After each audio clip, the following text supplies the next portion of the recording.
வணக்கம். இது வழக்கு.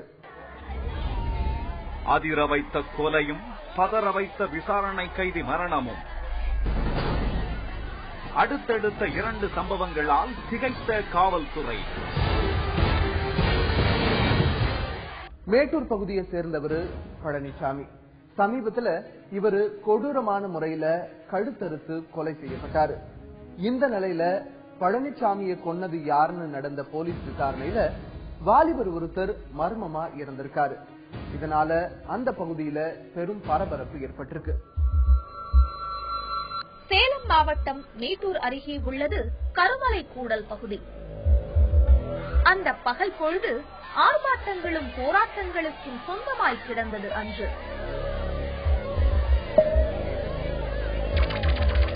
ஆம், கூச்சல் குழப்பம் என அந்த பகுதியே பரபரத்து கிடக்க பெரும் பதற்றம் நிலவியது.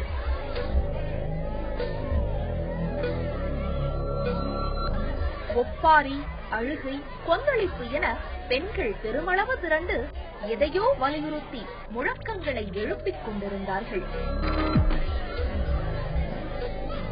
ஆளாளுக்கு கோபம் வந்து பேச அவர்கள் என்ன பேசுகிறார்கள் என்பதை கண்டறியவே வெகு நேரம் பிடித்தது. காவல்துறையினர் அவர்களை கட்டுப்படுத்த முடியவில்லை. யாரையோ காவல்துறையினர் கொன்றுவிட்டதாக புலம்பினார்கள். ஊரே திரண்டு நிற்க பலத்த போலீஸ் பாதுகாப்பும் போடப்பட்டிருந்தது. அங்கே என்ன வேண்டுமானாலும் நடக்கலாம் என்ற சூழல் நிலவியதால் எல்லாவற்றுக்கும் ஆயத்தமாக இருந்தார்கள் காவல்துறையினர். அவர்களின் ஆவேசம் அடங்கவே இல்லை. காவல்துறை மீது அதிக குற்றச்சாட்டுக்களை அடுக்கிய அவர்கள் கடைசியாக தங்களது சட்டமன்ற உறுப்பினரை சந்தித்து முறையிட அப்போதுதான் காவல் நிலையத்தில் வைத்த பிரச்சனை பேசப்பட்டது.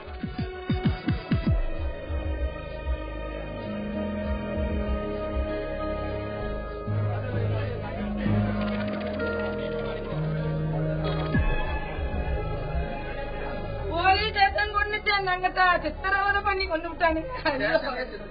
ஆமா, ஸ்டேஷன்ல உத்தர செத்து போனதான் போலீஸ் ஆஸ்பத்திரி தூக்கிட்டு போயிருக்காங்க. அங்க பொம்பளைங்க பாத்தீங்கன்னு சொல்றாங்க, என் தங்கத்தை அப்படி தரத்தாருன்னு எடுத்துக்கிட்டு போலே.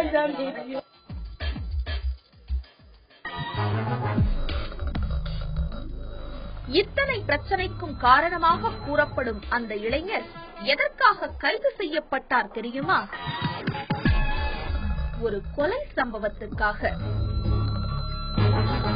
ஆம், அவர் கைது செய்யப்பட்ட அன்று அப்படி என்னதான் நடந்தேறியது? இதோ இருள் அடர்ந்து கிடக்கும் இந்த வீதியில்தான் ஒருவரை வெட்டி சாய்த்திருந்தார்கள் அன்று. ரத்த வெள்ளத்தில் கிடந்தவரை மருத்துவமனைக்கு தூக்கிச் செல்ல அந்த பகுதியே அலறி கிடந்தது. இரவு 11 மணி இருக்கும். ஊரே அடங்கியிருந்த வேளை கொலை செய்யப்பட்ட செய்தி ஊர் மக்களை அச்சத்தில் ஆழ்த்த பெரும் நிசப்தம் நீடித்தது. அங்கு காவல்துறையினர் சம்பவ இடத்தில் என்ன நடந்தது என விசாரிக்க பலரும் தாங்கள் பார்த்ததை சொன்னார்கள். பலகட்ட விசாரணை நடந்தது அன்று. சம்பவத்தை கண்டவர்கள் அவர்களுக்கு தெரிந்ததையெல்லாம் சொன்னார்கள். மேட்டூர் பகுதி கருமலை கூட 18வது வார்டுலீங்க பழனிசாமிங்கிறவர் ஒரு 10 மணி சுமாரில் யாருன்னு அடையாளம் தெரியாத மர்மனவர் வெட்டிட்டு போயிட்டாங்க. இது சம்பந்தமா போலீஸ் விசாரணை பண்ணிட்டு இருக்காங்க. ஆனா வெட்டினது யாரு என்னன்னு தெரியலைங்க. இந்த மேட்டூர் பகுதியில் இது தொடர்ந்து ஒரு 3வது கொலையா நடந்திருக்கு. அதனால பொதுமக்கள் பெரும் பதட்டத்தோடு இருக்கிறாங்க. இந்த பதற்றத்தில் சந்தேகத்தின் பேரில் இரவோடு இரவாக கைது செய்யப்பட்டவர்தான் கோகுல கண்ணன். விடுவதற்குள் காவல் நிலையத்திலேயே சமாதியாகிவிட்டார். சந்தேகத்தின் பேரில் தான் கூட்டு வந்துக்கிறாங்க. எல்லாம் ஒரே சின்ன பசங்க, வயசுல 21, 22 வயசு. சந்தேகத்தின் பேர் விசாரிச்சிருக்காங்க. நேற்று இரவே 4 மாணவர்களை இது போல எடுத்து வந்தாங்க. 3:30 மணிக்கு எங்களுடைய மாவட்ட தொழிற்சங்கத்தினுடைய செயலாளர் RSK பழனிசாமியுடைய மகன் விசாரணை அழைத்து வரப்பட்டார். 3:30 மணிக்கு எனக்கு தகவல் வந்தது. நான் டிஎஸ்பி என்ன காரணம் விசாரிச்சீங்கன்னு சொன்னா, இன்னும் ஒரு சந்தேகத்தை வந்தோம், விசாரிச்சுட்டோம், ஒன்னும் பிரச்சனை, உடனே அமைச்சர் சொன்னாரு. அந்த RSK பழனிசாமி கையெழுத்து வாங்கிட்டு அந்த மகன் அனுப்பி வச்சிருக்காங்க. அதோட இவனையும் அனுப்பியிருக்கணும். ஆனா எந்த காரணம் இறந்தா என்பது முழு விசாரணை செய்யணும் கேட்டதும். விசாரணை என்ற பெயரில் அவரை அடித்தே கொன்றிருக்கிறார்கள் என்பது அவரது குடும்பத்தினரின் குற்றச்சாட்டு. ஸ்டேஷன்ல உத்தரவு எடுத்து போனதான் போலீஸ் ஆஸ்பத்திரி தூக்கிட்டு போயிருக்காங்க. அங்க பொம்பளைங்க பாத்தீங்கன்னா சொல்றாங்க, என் தங்கத்தை இப்படி தரத்தாருன்னு இழுத்துக்கிட்டு கடத்திட்டு போலேன்னு. சேலம் மாவட்டம் மேட்டூர் அருகே உள்ள கருமலை கூடல் பகுதியைச் சேர்ந்த நடேசன் என்பவரது மகன் கோகுலக்கண்ணன். சுமார் 22 வயது மதிக்கத்தக்க இவர் பழனி என்பவரது கொலை விவகாரத்தில் சந்தேகத்தின் பேரில் விசாரணைக்கு அழைத்துச் செல்லப்பட காவல் நிலையத்தில் மர்மமாக இறந்திருக்கிறார்.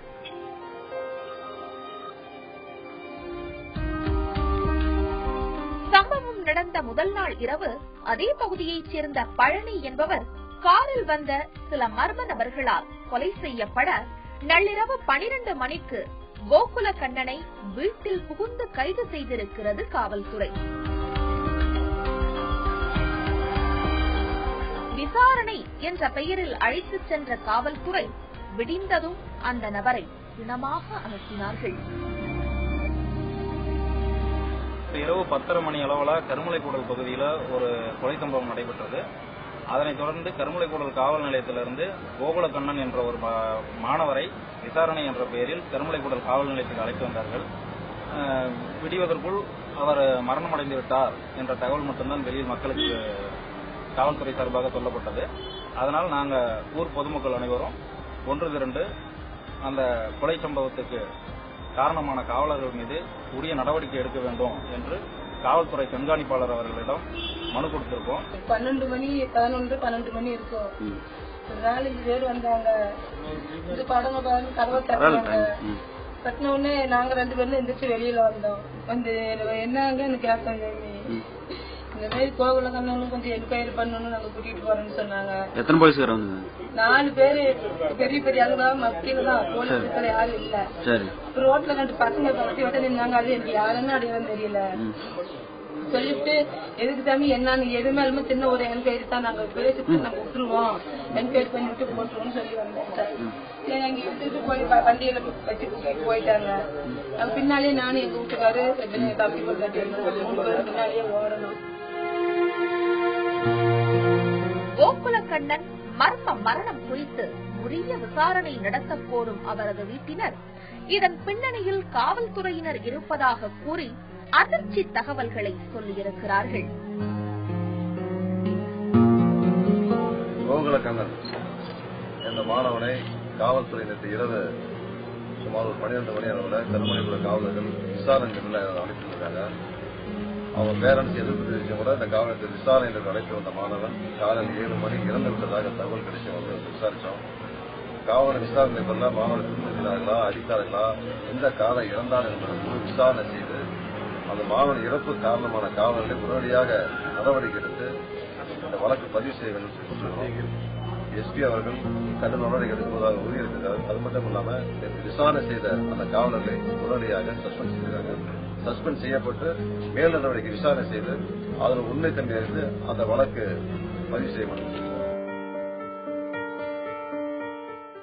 மகன் கோகுலக்கண்ணனை அடித்துக் கொன்ற போலீசார் அதை மறைக்க பல்வேறு வழிகளில் முயற்சி செய்ததாக கூறும் அவரது பெற்றோர் முதல் நாள் நடந்த நிகழ்வுகளை ஒன்றுவிடாமல் சொன்னார்கள்.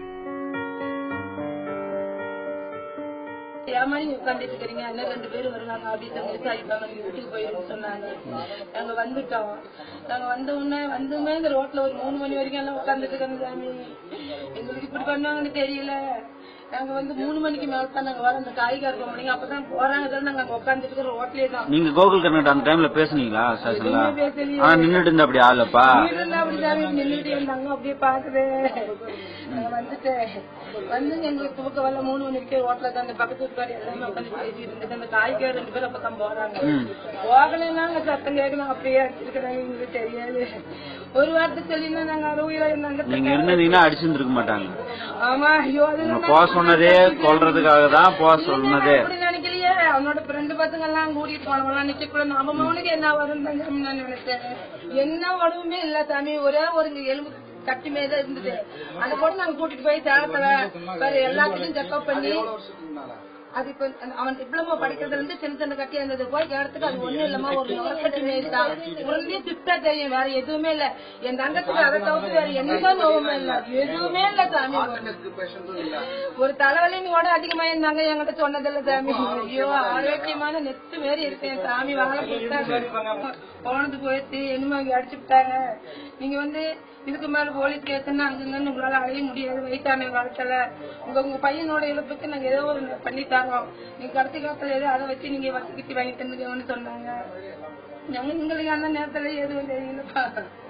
அங்கங்கன்னு கூப்பிடாங்க, உங்களால போக முடியாது. அவருக்கும் நோவு எனக்கும் நோவு சாமி. இவ்வளவு மாசத்துல நிறுத்த இருக்கிறோம். அதனால அந்த நேரத்துல எங்களுக்கு எதுவும் தெரியல.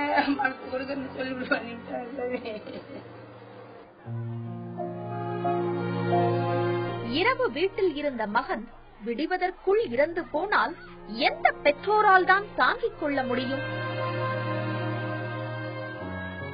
அந்த பகுதியே சோகத்தில் மூழ்கி கிடக்கிறது. இப்போது காவலர்களை நம்பித்தான் இன்னைக்கு ஒரு மனிதனும் உறங்கி கொண்டிருக்கிறான். காவலர்களை அழைத்துக் கொண்டு விசாரணை பேர்ல இன்னைக்கு ரவுடிகள் சொந்தமா நடமாட கொண்ட சூழ்நிலை. மாணவன் படிச்சனா எந்த குற்றத்திலையும் கிடையாது, எந்த ஒரு குற்ற வழக்கிலும் ஈடுபடாதவன் விசாரணை வந்து அதை இழந்தது ஒரு மிகப்பெரிய வேதனைக்குரிய விஷயம். அந்த குடும்பத்துக்கு ஒரே மகன், அவனுடைய அந்த இறப்பை அவர் தாங்கிக்க முடியாத துன்பத்தில் இருக்கிறாங்க. மாவட்டத்தினுடைய காவல்துறை அதிகாரி அவர்கள் அதை முழு விசாரணை செய்து உடனடியாக நடவடிக்கை எடுத்து தரேன்னு சொல்லி உறுதி வச்சிருக்காங்க. அதனால என்ன நடவடிக்கை எடுப்பாங்க என்று பார்ப்போம். அந்த நடவடிக்கை கடுமையான நடவடிக்கை இல்லை என்று சொன்னால் மிகப்பெரிய போராட்டம். இந்த கொலை வழக்கு தொடர்பாக கருமலை கூடல் காவல் நிலையம் தொடர்ந்து விசாரணை நடத்தி வருகிறது.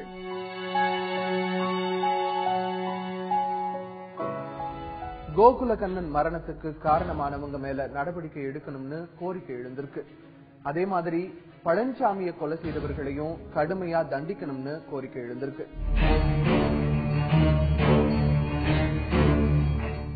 சொத்து கரையம் செய்யறப்போ 2 முறை முத்திரை கட்டணும்னு பதிவுத்துறை ஒரு நிலைப்பாடு எடுத்தா என்ன செய்யறது?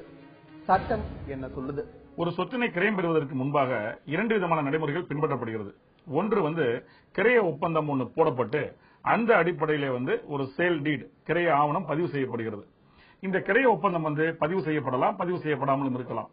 இப்படிப்பட்ட விஷயங்களை பொறுத்த வரைக்கும் அந்த கிரைய ஒப்பந்தத்துல ஒரு கிளாஸ் ஒன்று வைப்பாங்க. அதாவது ஒரு உட்பிரிவு, ஒருவேளை அந்த கிரயம் ஒப்பந்தம் செய்து கொள்ளும் நபர் கிரைய தொகையை சொன்ன காலகட்டத்திற்குள்ளாக அந்த கிரயம் கொடுப்பவருக்கு செலுத்திவிடும் பட்சத்தில் அவர் தன்னுடைய பெயரிலேயோ தன்னுடைய நாமினி யாரை அவர் அடையாளம் காட்டுகிறாரோ அவருடைய பெயரிலேயோ கிரயம் செய்வதற்கு எனக்கு அனுமதிக்கணும்னு சொல்லி அதை உரிமையாளர் ஒத்துக்கொண்டால் அது அந்த உட்பிரிவு வைக்கப்படும்.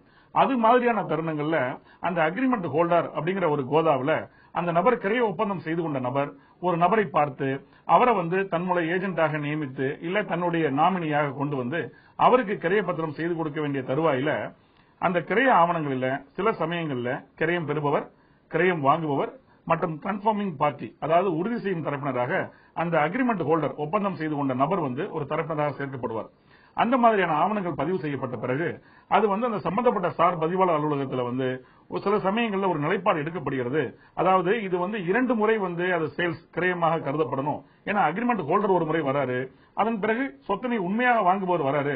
ஆகவே 2 முறை கட்டணங்கள் செலுத்தப்படணும், அதுக்கு ஸ்டாம்ப் டியூட்டி கட்டணும், கவர்மெண்ட் ஃபீஸ் கட்டணும் நிலைப்பாடு எடுக்கப்படுகிறது. ஆனால் அது போன்ற விஷயங்களை நீதிமன்ற உத்தரவுகள் மாற்றி அமைக்கின்றன. சென்னை உயர்நீதிமன்றத்தில் நீதியரசர் வி ராமசுப்ரமணியம் மற்றும் பி ஆர் சிவகுமார் அவங்களுடைய அமர்வுக்கு முன்னாடி மார்ச் 2015 ஒரு வழக்கு தாக்கல் செய்யப்படுகிறது. அந்த வழக்கினுடைய பின்னணி என்ன அப்படின்னா 2012 2013 காலகட்டத்தில் ராயபுரம் சார் பதிவாளர் மாவட்ட பதிவாளரின் அதிகாரத்தில் அவர் பணியாற்றி கொண்டிருந்த பொழுது அவர் பல பதிவுகளை ஏற்றுக்கொள்கிறார். அப்ப ஒரு இன்டர்னல் ஆடிட் நடக்கிறது. அதன் பிறகு அந்த காலகட்டத்தில் குறிப்பிடப்படுகிறது சுமார் 59,70,000 ரூபாய் வருவாய் இழப்பு ஏற்படுத்தி இருக்கிறார் இந்த சார் பதிவாளர்.